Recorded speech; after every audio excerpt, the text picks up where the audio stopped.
Item 28. Item 28 is from the City Operations and Neighborhood Services Committee without recommendation. It's a resolution determining that the transfer of an existing Type 20 off-sale beer and wine license from 566 Minnesota Street to 101 4th Street will serve the public convenience. Supervisor Ellsburn. Thank you, Mr. President. I'd like to offer a very technical amendment. On page 2, line 10, condition number 4 currently says the sale of beer or malt beverages.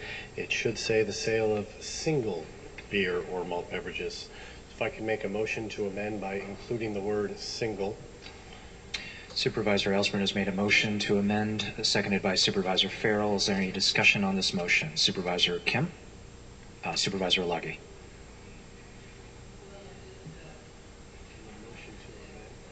I'm opposing this because I'm concerned. I don't feel like I have enough information yet that would give me some insight into the impacts that big box retailers have by taking on a larger, kind of the lion's share of a lot of different types of products. So now they're moving into areas where they're selling grocery items, they're selling obviously liquor, which they do in some instances now.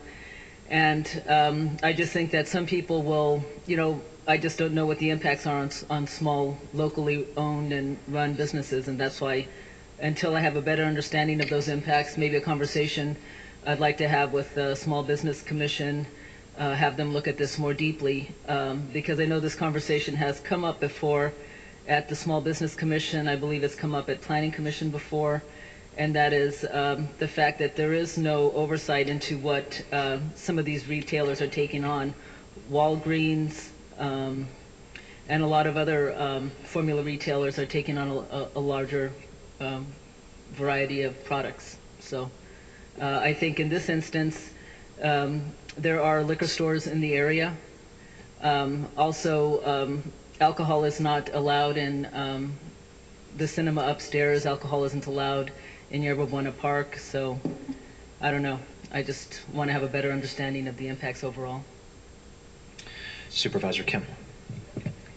Thank you. Actually, Supervisor Olaki did bring up some of the concerns that I have around this liquor license. And I first of all do want to appreciate some of the organizing efforts that have been made by some of our constituents, particularly the Alliance for a Better District 6, who have been working to reduce the amount of on-site beer and wine licenses close to the proximity of the Tenderloin and mid-market.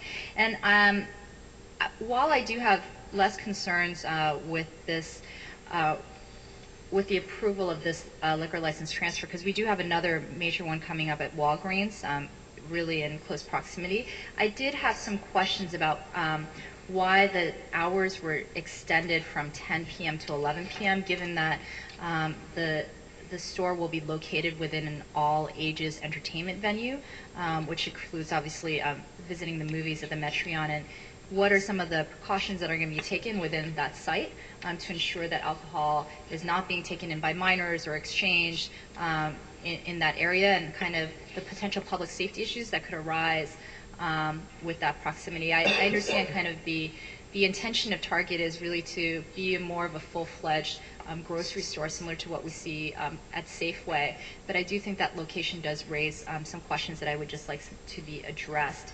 And so for me personally, I would just like to request a continuance of this item, just to be able to raise some of those questions and what the appropriate hours might be, given just where the site is and what, and also to get a clear sense of the precautions that the Target will be taking in this area.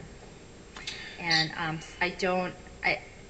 think I could propose Tuesday, July 31st as a reasonable amount of time for at least my office to investigate some of these questions. And I do apologize, Target did actually reach out to us.